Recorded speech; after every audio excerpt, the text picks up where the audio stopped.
اور ہر سال بعد تو ان کی خوشی میں شریک ہو کر کے یہ اعلان کرتا ہے کہ نہیں، اللہ کے ہاں یقیناً بیٹا پیدا ہوا ہے۔ نعوذ باللہ۔ ہونا تو یہ چاہیے تھا کہ آج 25 دسمبر کے دن یہ خوبصورت پیغام تو دیتا، اور میں یہ اپنے ان عیسائی دوستوں کو ان کی عید کے دن، آج کے دن یہ پیغام دینا چاہتا ہوں، یہ تبلیغ کرنا چاہتا ہوں کہ اللہ کا کوئی بیٹا نہیں، اور محمد صلی اللہ علیہ وآلہ وسلم اللہ کے آخری نبی اور رسول ہیں، اور اس صورت کو بطور تحفہ ان کو میں دینا چاہتا ہوں۔ تو مسلمانوں کو یہ خیال کرنا چاہیے کہ کرسمس کے کیک کاٹ کر کے، ان کی محافل میں شرکت کر کے، اور کیک پر چلنے والی جو چھری ہے وہ تمہارے ایمان اور تمہارے عقیدے پر اصل میں چل رہی ہوتی ہے۔ نہ تمہارے نبی نے یہ دن منایا، نہ تمہارے صحابہ نے منایا، نہ تمہارے ائمہ نے یہ دن منایا۔ عیسیٰ علیہ السلام تو نبی سے پہلے آئے تھے نا، لیکن آپ نے یہ کام کیوں نہیں کیا؟ اکثر ایسا کیوں ہوتا ہے جو کام نبی نے نہیں کیا، صحابہ نے نہیں کیا، ہمارے ائمہ کرام نے نہیں کیا، سلف صالحین نے نہیں کیا، وہ آج کا مسلمان کیوں کرنا چاہتا ہے؟ گویا کہ وہ اپنے دین کو اپنی مرضی سے پورا کرنا چاہتا ہے۔ آئیں ذرا 25 دسمبر کا جو پیغام ہے وہ یہ ہے جو دوسری رکعت میں آپ نے سورت سنی۔ اللہ رب العزت فرماتے ہیں قُلْ هُوَ اللَّهُ أَحَدٌ، کیا میرے نبی آپ ان کو کہہ دیجئے، بتلا دیجئے کہ اللہ صرف ایک ہی ہے، اللہ الصمد، اللہ تعالیٰ بے نیاز ہے، لم یلد ولم یولد، اللہ نے نہ کوئی اولاد جنی، نہ اللہ کو کسی نے جنا، یعنی نہ اللہ کی کوئی اولاد ہے، نہ اللہ خود کسی کا باپ ہے، یعنی نہ اللہ کا کوئی باپ ہے، نہ اللہ کی کوئی اولاد ہے۔ لم یلد ولم یولد، یہ تو اقرار بھی کرتا ہے، اور تو ہیپی کرسمس بھی کہتا ہے ان کو۔ کیسا تو مسلمان ہے کہ تو نے اپنے قرآن تک کوئی چھوٹی سی سورت کو آج تک تو نے سمجھا ہی نہیں، اور تو اپنی مرضی سے ان کے ساتھ یہ کلام کرنا چاہتا ہے۔ وَلَمْ يَكُنْ لَهُ كُفُوًا أَحَدٌ، اور نہ اس کا کوئی ہمسر ہے۔ آئیں ذرا میں سوال کرنا چاہتا ہوں کہ آج سے پہلے کتنے 25 دسمبر آپ کے دن میں آئے، اور آپ کے کتنے ایسے دوست ہیں جن کے ساتھ آپ کام کرتے ہوں گے کمپنی کے اندر یا گاؤں اور محلے میں؟ کیا آپ نے 25 دسمبر کو ہیپی کرسمس کبھی غلطی سے بھی ممکن ہے کہا ہو؟ لیکن یہ کسی نے نہیں کہا ہوگا کہ 25 دسمبر والے دن ان کو یہ چھوٹی سی صورت ترجمے سے سمجھا دیں کہ بھائی جان اصل اللہ کا پیغام یہ ہے، جو تمہارا بھی رب ہے، جو ہمارا بھی رب ہے، اس رب کا پیغام یہ ہے قُلْ هُوَ اللَّهُ أَحَدٌ اللہ الصمد لم یلد ولم یولد۔ کیا کبھی کسی مسلمان نے ایسا کیا؟ کوئی بندہ آپ کو شاید نہ ملے، لیکن یہ 25 دسمبر کا پیغام تھا جو ہم نے نہیں دیا۔ آئیں ذرا کچھ آیت مبارکہ اس بارے میں سنیں۔ اللہ رب العزت نے جیسا کہ سورہ توبہ کی 30 نمبر آیت میں فرمایا وَقَالَتِ الْيَهُودُ عُزَيْرٌ ابْنُ اللَّهِ وَقَالَتِ النَّصَارَى الْمَسِيحُ ابْنُ اللَّهِ، یہودیوں نے کہا کہ عزیر علیہ السلام اللہ کے بیٹے ہیں، نعوذ باللہ، اور عیسائیوں نے کہا کہ عیسیٰ علیہ السلام اللہ کے بیٹے ہیں۔ ذَلِكَ قَوْلُهُمْ بِأَفْوَاهِهِمْ، یہ ان کے منہ کی باتیں ہیں، دین نے یہ نہیں بتایا۔ دوسری آیت میں اللہ فرماتے ہیں وَقُلِ الْحَمْدُ لِلَّهِ الَّذِي لَمْ يَتَّخِذْ وَلَدًا، آپ کہہ دیجئے کہ تمام تعریفیں اس اللہ کے لیے ہیں جس کی نہ کوئی اولاد ہے، وَلَمْ يَكُنْ لَهُ شَرِيكٌ فِي الْمُلْكِ، اور نہ اس کی بادشاہت میں اس کا کوئی شریک اور ساجی ہے، وَلَمْ يَكُنْ لَهُ وَلِيٌّ مِّنَ الذُّلِّ وَكَبِّرْهُ تَكْبِيرًا، اور نہ ہی اللہ رب العزت کمزور ہے کہ اس کو کسی حمایتی کی ضرورت ہے یا اللہ کو کسی کی مدد کی ضرورت ہے۔ اللہ کمزور نہیں، آپ اپنے رب کی پوری پوری بڑائی بیان کرتے رہیے۔ تیسری آیت میں اللہ نے فرمایا وَلَئِنِ اتَّبَعْتَ أَهْوَاءَهُمْ بَعْدَ الَّذِي جَاءَكَ مِنَ الْعِلْمِ مَا لَكَ مِنَ اللَّهِ مِنْ وَلِيٍّ وَلَا نَصِيرٍ۔ اللہ رب العزت پیارے پیغمبر سے مخاطب ہیں، یہ آیت سن کر کے اپنا محاسبہ کریں کہ اللہ رب العزت نبی خدا صلی اللہ علیہ وسلم سے کیسے مخاطب ہیں جو ایسا کام کر ہی نہیں سکتے، لیکن امت کو تعلیم دینا مقصود ہے۔ لیکن آج میں اور آپ اور اس امت کا مسلمان کیا کر رہا ہے؟ اور اگر آپ نے باوجود اس چیز کے کہ آپ کے پاس علم آ چکا، وحی آ چکی، علم آ جانے کے بعد، آپ کو پتہ چل جانے کے بعد اگر آپ نے یہودیوں عیسائیوں کی خواہشات کی پیروی کی، ان کے پیچھے چلے، تو پھر کیا ہوگا؟ ما لک من اللہ من ولی ولا نصیر، تو پھر اللہ کی طرف سے نہ آپ کا کوئی ولی ہوگا نہ کوئی مددگار ہوگا۔ ذرا تصور کریں یہ اللہ کو یہ کلمے کتنے برے لگتے ہیں۔ چوتھی آیت میں اللہ نے فرمایا یا ایھا الذین آمنوا لا تتخذوا اليہود والنصارى اولیاء بعضهم اولیاء بعض ومن يتولهم منکم فانہ منہم ان اللہ لا یہدی القوم الظالمین۔ اے ایمان والو، کلمہ پڑھنے والو، مجھے اور آپ کو مخاطب اللہ رب العزت، تم یہودیوں اور عیسائیوں کو اپنا دوست نہ بناؤ، اور جو کوئی ان کو اپنا دوست بنائے گا، ان سے دوستی کرے گا، تو وہ انہی میں سے ہوگا، اور اللہ رب العزت ظالم قوم کو ہدایت نہیں دیتا۔ یعنی ہم دوستی بھی بنائیں اور قرآن میں روز آیت پڑھتے رہیں ہر رکعت کے اندر غیر المغضوب علیہم ولا الضالین، تو اللہ نے کیا کہا؟ ان اللہ لا یہدی القوم الظالمین، ظالم بندوں کو اللہ پھر ہدایت نہیں دیتا۔ یعنی آپ رب پر یہ ظلم کر رہے ہیں اور بہتان باندھ رہے ہیں۔ پانچویں آیت میں اللہ نے فرمایا وَأَنَّهُ تَعَالَى جَدُّ رَبِّنَا مَا اتَّخَذَ صَاحِبَةً وَلَا وَلَدًا، اور تیرے رب کی شان یہ ہے کہ وہ بڑی بلند اور شان والا ہے کہ اس نے اپنے لیے کوئی بیوی نہیں بنائی اور اپنے لیے کوئی اولاد یا بیٹا نہیں بنایا۔ اور چھٹی آیت میں عیسیٰ علیہ السلام کے بارے میں یہ عیسائی عقیدہ رکھتے ہیں کہ ان کو قتل کر دیا گیا، صلیب پہ چڑھا دیا گیا۔ رب کا قرآن سورہ نساء 157 نمبر آیت اللہ فرماتے ہیں وَمَا قَتَلُوهُ وَمَا صَلَبُوهُ، نہ ان کو قتل کیا گیا نہ ان کو سولی پر چڑھایا گیا۔ یہ میرے بھائیو چند آیات میں نے آپ کے سامنے رکھی کہ مسلمانوں کا معاملہ یہودیوں اور عیسائیوں کے ساتھ کیسا ہونا چاہیے جو ہم نہیں سمجھتے۔ پیارے نبی صلی اللہ علیہ وآلہ وسلم نے فرمایا کہ اللہ تعالیٰ فرماتا ہے، یہ حدیث قدسی ہے، اللہ فرماتا ہے آدم کی اولاد نے مجھے جھٹلایا حالانکہ ان کے لیے یہ مناسب نہ تھا، اس نے مجھے گالی دی۔ یہ اللہ کہہ رہے کہ آدم کی اولاد نے مجھے گالی دی حالانکہ اسے اس کا حق نہیں پہنچتا، مجھے جھٹلایا اس لیے کہ ابن آدم کہتا ہے کہ میں اسے دوبارہ زندہ نہیں کر سکتا، حالانکہ ابن آدم کو پہلی بار میں نے پیدا کیا ہے اور میں یکتا ہوں اور اکیلا ہوں، اور اس کا مجھے گالی دینا ایسا ہے، ابن آدم مجھے گالی دیتا ہے جس سے مراد یہ ہے کہ وہ کہتا ہے کہ اللہ نے اپنے لیے بیٹا جنا ہے، حالانکہ میں یکتا اور بے پرواہ ہوں، میری نہ کوئی اولاد ہے اور نہ میں کسی کی اولاد ہوں، نہ ہی میرے کوئی برابر ہے، میرے مثل اور میرے جیسا کوئی نہیں ہے۔ یہ صحیح بخاری کی حدیث ہے۔ دور حاضر کے مسلمان سے چند سوالات ہیں۔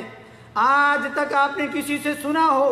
کہ کسی عیسائی نے عید الفطر بڑے جوش و خروش سے منائی ہو، یا کسی ہندو نے یا ہندوؤں کے کسی بڑے لیڈر نے عید الاضحیٰ کے دن دمبا ذبح کیا ہو، یا کسی کافر نے رمضان کے مہینے میں روزہ رکھا ہو؟ آئیے اگر آپ نے ایسا کبھی نہیں سنا تو یہ مسلمانوں سے آپ نے ضرور سنا ہوگا، یا مسلمانوں کے ملکوں کے اندر سے آپ کو ایسی معلومات ضرور ملی ہوں گی، اور یہ کئی بار آپ نے سنا ہوگا کہ اسلامی جمہوریہ پاکستان کی فلاں شخصیت، فلاں سیاسی شخصیت نے مسیح برادری کے ساتھ مل کر کے کرسمس کا کیک کاٹا، اور یہ بھی ضرور سنا ہوگا کہ اسلامی جمہوریہ پاکستان نے کرسمس سرکاری طور پر منانے اور سرکاری ملازمین کو ان میں شرکت کرنے کا حکم جاری کیا، اور ایک بڑے سیاسی لیڈر فیاض چودھری نے بسنت منانے کی تشبیہ نعوذ باللہ عید الاضحیٰ سے کر دی۔ طاہر القادری ایک مشہور عالم ہے، میں اس کو عالم نہیں سمجھتا لیکن لوگ اس کو مولانا کہتے ہیں، اس نے عیسائیوں کے محافل میں جا کر کے کئی بار کیک کاٹا، اور آج فیس بک پر میں نے دیکھا جماعت اسلامی کے ایک سربراہ لیاقت بلوچ نے بازاروں پر بورڈ لگائے ہوئے ہیں جس میں یہ لکھا ہوا ہے کہ ہم مسیح برادری کو اس کرسمس پارٹی میں آنے کے لیے خوش آمدید کہتے ہیں۔ جناب یعقوب شیخ صاحب نے بھی اس کرسمس پارٹی میں شرکت کی۔ حکمران بھی اور نام نہاد مولوی بھی جب اللہ اور اس کے رسول کے حکموں کی سراسر خلاف ورزی کریں گے، وہ کسی بھی جماعت کے ہوں۔ میرے بھائی حضرت عمر فاروق رضی اللہ تعالیٰ عنہ نے کیا فرمایا تھا؟ جو عیسائیوں کی کسی محفل میں شرکت کرے اور ان کی محفل میں ایک انڈا لے کر کے جائے، اس کا اتنا بڑا گناہ ہے جس کا آپ اندازہ نہیں کر سکتے۔ آج کتنے بڑے بڑے ڈبے جو مٹھائیوں سے بھرے اور کتنے بڑے بڑے تحائف ایسی محفلوں میں مسلمان اسکالر جن کو آپ مانتے ہیں وہ عیسائیوں کو دے رہے ہیں۔ کیا یہ اللہ اس کے رسول کے خلاف سراسر یہ دشمنی نہیں؟ کیا اسلام مکمل دینی حیات نہیں؟ کیا اسلام نے ایسا کوئی گوشہ چھوڑا ہے جس کی ہمیں اسلام نے رہنمائی نہ کی ہو؟ ہمیں خوشی اور غم کے طریقے تک اسلام نے بتلائے۔ اس طرح غیر مسلموں کے ساتھ حسن سلوک کرنا، جب ان کے ذمہ بننے کی صورت میں ان کی جان اور مال کی حفاظت کا حکم دین نے دیا ہے کہ اگر وہ مسلمانوں کے ملک میں رہیں اور ٹیکس دیں اور مسلمانوں کے شروط اور ان کے ملک کے قوانین کا احترام کریں تو آپ ان کو قتل نہیں کر سکتے۔ اسلام نے تو ایسا تحفظ دیا، ایسا پیارا اور عظیم اصول بتایا، لیکن ان کے رنگ میں رنگ جانے، ان کی تقریبات میں شرکت کرنے اور انہیں مبارکباد دینے سے منع کیا، اور عقیدہ توحید پر سختی سے ڈٹ جانے کا حکم دیا۔ جو ان کی محافل میں شرکت کرتا ہے گویا کہ وہ اللہ کے ہاں بیٹا ماننے کا یقین رکھتا ہے، چاہے وہ زبان سے اقرار نہیں کر رہا۔ کیا کسی مسرت کے تحت یا کسی مجبوری کی صورت میں عیسائیوں کو مبارکباد دی جا سکتی ہے اگر وہ آپ کے ساتھ کام کرتے ہوں؟ نہیں،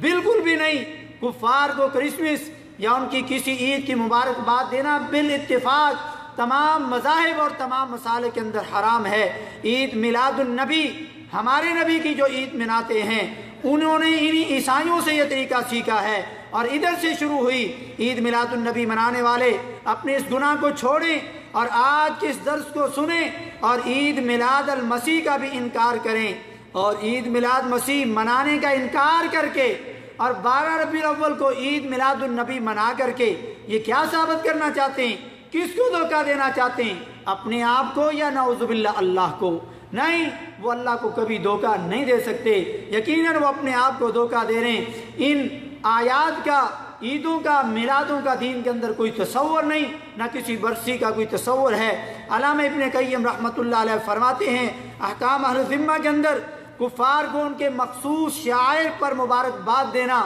بالاتفاق حرام ہے، مثلا ان کی عیدوں اور روزوں کے موقع پر اور صلیب کے سامنے سجدہ کرنے پر مبارکباد دینا، یہ سب بڑے گناہوں میں سے بڑا گناہ ہے۔ اور علامہ ابن قیم یہ بھی فرماتے ہیں کفار کی عید پر انہیں مبارکباد دینا ایسے ہے جیسے کسی کو صلیب کے آگے سجدہ کرنے پر مبارکباد پیش کرنا، کہ کوئی صلیب کے آگے رب کو چھوڑ کر کے سجدہ کر رہا ہے اور آپ اس کو مبارکباد دے رہے ہیں، تو گویا کہ اگر آپ نے اس کو مبارکباد دی تو گویا آپ اس کو شرک کرنے پر مبارکباد دے رہے ہیں۔ تو مسلمان کو سوچنا چاہیے کہ چاہے مسلمان ان کی عید پر مبارکباد پر راضی نہیں، مگر مبارکباد دینے سے بالواسطہ راضی ہونا ہے، اور کرسمس کیا کر کے اللہ کا بیٹا اقرار کر لینے کے زمرے میں یہ کام آتا ہے۔ تو مسلمانوں کو یہ خیال کرنا چاہیے، اور وہ ہمیں اپنی عید پر مبارکباد دیں، ہم کچھ نہیں کہیں گے، کیونکہ اس میں اللہ پر اولاد ہونے کا بہتان ہے۔ پیارے نبی صلی اللہ علیہ وآلہ وسلم نے ارشاد فرمایا من تشبہ بقوم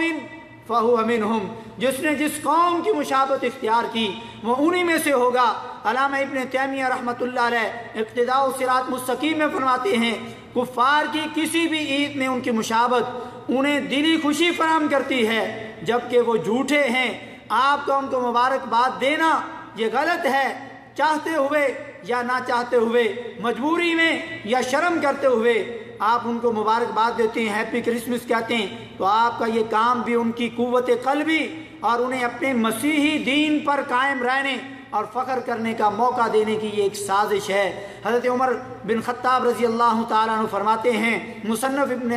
عبدالرزاق کے اندر یہ ان کا اثر موجود ہے، کفار کی عیدوں پر ان کی عبادت گاہوں کا رخ مت کیا کرو، بے شک ان پر اللہ کا غضب نازل ہوتا ہے۔ اور فرماتے ہیں کہ ایک انڈا بھی تحفہ نہ دو، مگر آج کتنے بڑے بڑے لوگ مٹھائیوں کے ڈبے ان کو تحفے دیتے ہیں۔ حضرت عمر کے بیٹے حضرت عبداللہ بن عمر رضی اللہ تعالیٰ عنہ فرماتے ہیں سنن کبریٰ کے اندر ان کا یہ اثر موجود ہے، غیر مسلم ملکوں کے اندر رہنے والے ان کی عیدوں کو انہی کی طرح منانے والے، اور اسی میں اگر ان کی موت آ گئی تو کل قیامت والے دن وہ انہی عیسائیوں اور انہی غیر مسلموں میں سے اٹھائے جائیں گے۔ حنفی امام ابو حفص کبیر در مختار کے اندر لکھتے ہیں اگر کوئی شخص 50 سال اللہ کی عبادت کرے،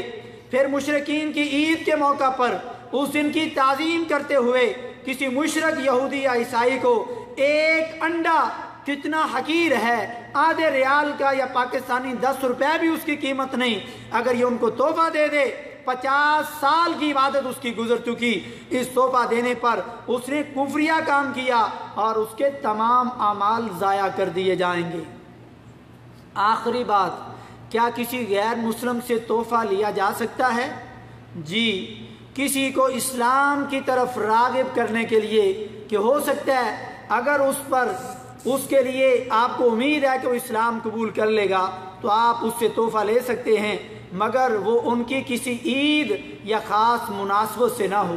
عام حالات میں اگر وہ آپ کو تحفہ دیں تو آپ لے سکتے ہیں، جیسا کہ صحیح بخاری میں ظالم و جابر بادشاہ نے حضرت ابراہیم علیہ السلام کو حضرت اسماعیل علیہ السلام کی والدہ حضرت ہاجرہ علیہ السلام تحفے کے طور پر دی تھی، جو انہوں نے قبول فرمائی، اور نبی پاک صلی اللہ علیہ وآلہ وسلم کو ایلیا بادشاہ کی طرف سے سفید مونس خچر اور کپڑے کا سوٹ ملا جو آپ نے قبول فرمایا۔ اسی طرح اسلام کی طرف راغب کرنے کے لیے غیر مسلم دوست، کلیگ اور آپ کے جو ساتھی ہوں، کام کرنے والے ہوں، آپ ان کو تحفہ تحائف دے سکتے ہیں، لیکن وہ کسی خاص مناسبت سے نہ ہو۔ حضرت عمر نے اپنے بھائی، کافر بھائی کو مکہ کے اندر ایک تحفہ سوٹ تھا وہ تحفے میں دیا، لیکن ان کی عیدوں اور تہواروں پر نہیں، نہ شرکت نہ تحفے تحائف دیں، لیکن وہ اپنے تہوار پر اگر تمہیں تحفہ دیں اور بغیر شرکت کیے اگر وہ آپ کو تحفہ پہنچا دیں تو وہ لے سکتے ہیں، سوائے وہ تحفہ اگر ان کی ان محافل کی نسبت سے ہو پھر نہیں لے سکتے، جیسے موم بتیاں ہیں، درختوں کے پتے ہیں اور درختوں کی ٹہنیاں ہیں جو اپنی ان محافل کے اندر وہ استعمال کرتے ہیں، اگر وہ ایسا تحفہ دیں پھر نہیں لے سکتے۔ لیکن اگر عام تحفہ ہے تو آپ قبول کر لیں اگر اس کا اسلام کی طرف آنے کی کوئی امید ہو۔ لیکن جب آپ تحفہ قبول کریں، ظاہری بات آپ کے گھر میں بیوی بچے ہیں، دوست احباب ہیں جن کو پتہ چلے، تو آپ تحفہ قبول کرتے وقت اپنے گھر کے لوگوں کو یہ سمجھا دیں کہ یہ دین کا معاملہ ہے، یہ تحفہ میں صرف اس لیے قبول کر رہا ہوں کہ اس سے مجھے امید ہے کہ یہ بندہ اسلام قبول کر لے گا، چانس ہیں، تاکہ آپ ان کو یہ واضح و نصیحت کر دیں اور آپ کے بیوی بچوں اور دوستوں احباب کے دل میں ان کی حقیقی محبت پیدا نہ ہو جائے، غیر مسلموں کی حقیقی محبت پیدا نہ ہو۔ لیکن اگر وہ ناجائز تحفہ ہے جو دین اسلام کے اندر جائز نہیں یا ان کی محفلوں میں استعمال ہونے والا ہے تو آپ نہ لیں، اور ساتھ میں ان کو اس کی وجہ بتا دیں کہ یہ جو تحفہ ہے یہ اسلام کے اندر مسلمانوں کے لیے جائز نہیں، یہ حرام ہے، یہ شرک ہے، یہ میں نہیں لے سکتا، اور ساتھ آپ اسی تحفے کو واپس کرتے ہوئے نہ لیتے ہوئے اچھے طریقے سے آپ اس کو اسلام کی تبلیغ کر سکتے ہیں، پیغام پہنچا سکتے ہیں۔ آپ اس کو قل هو اللہ احد اس سورت کی 1 منٹ میں زبانی ترجمہ سنا کر کے آپ تبلیغ کر سکتے ہیں۔ ہو سکتا ہے آپ کا یہ اچھے طریقے سے غلط تحفہ واپس کر دینا بھی اس کی نجات کا ذریعہ بن جائے۔ اللہ رب العزت آج مسلمانوں کو ان بری محفلوں سے بچنے کی توفیق نصیب فرمائے، اور 5 دن بعد ہیپی نیو ایئر، اور یہ ساری رات پٹاخے چلا کر کے، آگ جلا کر کے ساری رات اللہ کی نافرمانیاں کرنے والے لوگ، اور یہ بھی یورپ کا طریقہ ہے۔ مسلمانوں کے لیے کوئی نیو ایئر نہیں، مسلمانوں کے لیے کوئی عید میلاد النبی نہیں، کوئی عید میلاد مسیح نہیں، کوئی برسی نہیں۔ یہ مسلمانوں کے اگر خوشی کے کوئی تہوار ہیں وہ 2 ہیں جو اسلامی ہیں، عید الفطر اور عید الاضحیٰ۔ باقی عام خوشی وہ کسی وقت بھی کریں، جیسی مرضی کریں، لیکن وہ اسلام کے منافی نہ ہو۔ تو یہ ہیپی نیو ایئر کہنا یہ بھی اسلام کے اندر جائز نہیں، کیونکہ نبی صلی اللہ علیہ وسلم کے دور میں سال آتے رہے، دن بدلتے رہے، نہ آپ نے ہیپی نیو ایئر کہا، نہ اس نئے سال کا منایا، نہ گزرنے والے سال کا کوئی غم کیا۔ اس لیے یہ ہیپی نیو ایئر 5 دن بعد آنے والی یہ جو ذلت مسلمانوں پر یورپ کی وجہ سے مسلط ہوئی ہے، مسلمانوں کو اس سے بھی بچنے کے اللہ رب العزت توفیق نصیب فرمائے۔ وما توفیقی الا باللہ۔